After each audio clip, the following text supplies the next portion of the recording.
No somos pocos los que en algún momento de nuestras vidas hemos tenido, y fíjense que me incluyo, o tenemos alguna afección en la columna vertebral. Que esté bien, es mi deseo. Por supuesto que sí, muchísimas gracias. Por esa razón, hoy decidimos invitar a nuestro segmento para la familia al doctor Alexander Garzón Rodríguez. Él es especialista de primer grado de ortopedia y traumatología, diplomado en cirugía de columna y además vicedirector de asistencia médica del Complejo Científico Internacional Ortopédico Fran País. Buenas tardes. Bienvenido, doctora. Hola, Habana. Un placer que haya accedido a nuestra invitación. Muy buenas tardes. Muy buenas tardes. Agradecerle la posibilidad de participar en el programa con ustedes.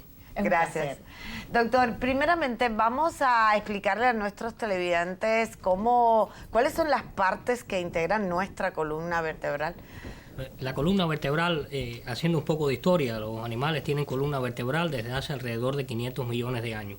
Fue un salto evolutivo que le permitió continuar evolucionando a las especies, por eso es que la queremos y la cuidamos tanto, ¿no?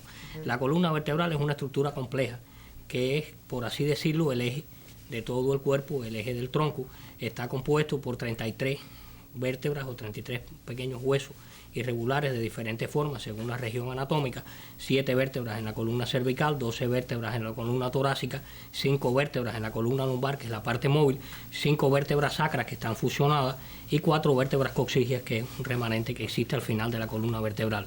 También está compuesta por un complejo de ligamentos que mantienen la estabilidad de la columna, un grupo de músculos que se insertan alrededor de ella que le permiten ser estable y flexible al mismo tiempo, y por dentro de la columna vertebral va la médula espinal, que una de las funciones de la columna es protegerla, que conecta todo el sistema, todo el cuerpo con el sistema nervioso central a través de los nervios espinales que salen por los agujeros de conjunción entre una vértebra y la otra. Doctor, escuchamos con mucha frecuencia decir a las personas, me duele la columna, como me duele hoy la columna. Es algo que se escucha con determinada frecuencia en nuestra familia, con nuestros amigos. Pero ¿cuáles son las afecciones que más se repiten y que están relacionadas con la columna vertebral? En orden de frecuencia, las afecciones que más se repiten en la columna vertebral del ser humano son las afecciones degenerativas. O sea, lo que comúnmente se conoce como artrosis, desgaste, enfermedades degenerativas que suelen comenzar por la estructura que está entre una vértebra y la otra, que es el disco intervertebral. Nosotros, los humanos, somos el único mamífero que camina en posición bípeda. Por eso sometemos a la columna vertebral a un estrés de presión, y esto repercute, hace presión sobre los discos intervertebrales. Con el paso de los años y de esta misma posición bípeda, el disco cambia su función, se deshidrata, se hace más rígido, disminuye de tamaño y aumenta en volumen, cambia su composición bioquímica, y esto trae consigo que modifique los ejes de carga, afecte también las articulaciones donde están, y esto trae compresiones de los nervios espinales, compresiones de la médula espinal, malas posiciones del organismo, repercute sobre las inserciones de estos músculos y ligamentos que hablamos, y por tanto los fenómenos degenerativos son los más frecuentes de la práctica médica, y sobre todo los de la espalda baja. Hay otro grupo de afecciones que desde luego se dividen en diferentes grupos. Las afecciones congénitas son las que están presentes en el momento del nacimiento, determinados tipos de malformaciones donde las vértebras no se forman bien, no se forman de forma completa, o existe algún otro problema en la formación de las vértebras. Están las afecciones del desarrollo, que también son frecuentes.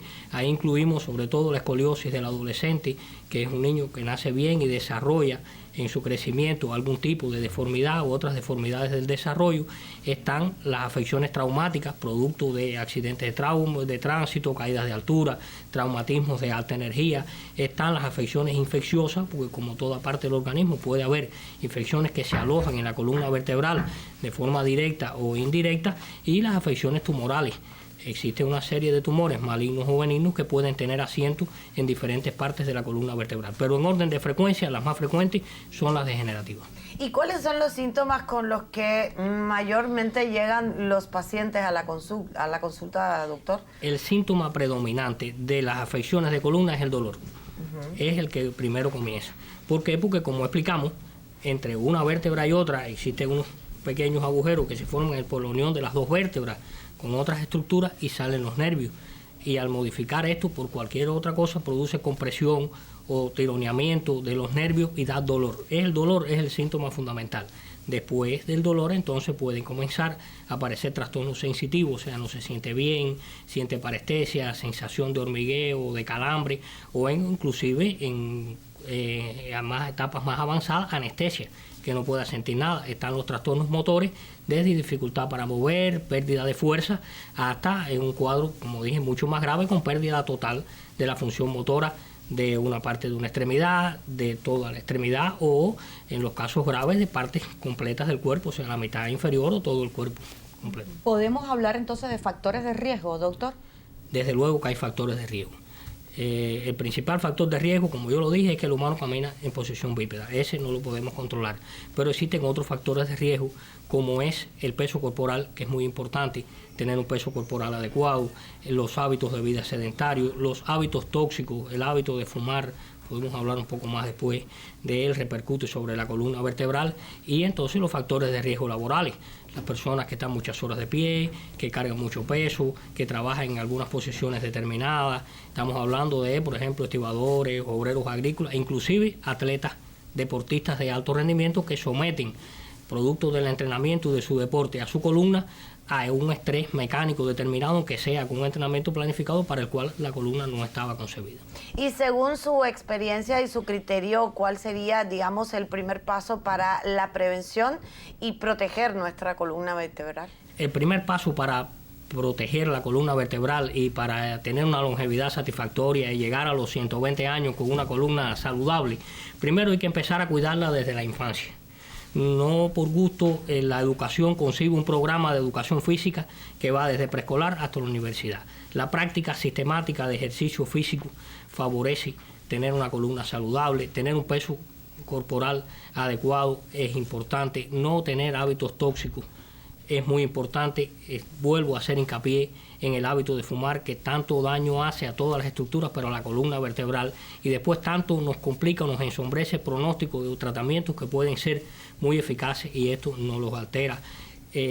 Prevenir los accidentes, tener una adecuada higiene laboral es muy importante para prevenir eso, y ya cuando llegue a edades avanzadas de la vida, pues el cuidado que hay que tener con todos los ancianos para evitar los traumatismos, las caídas que puedan afectar la columna vertebral.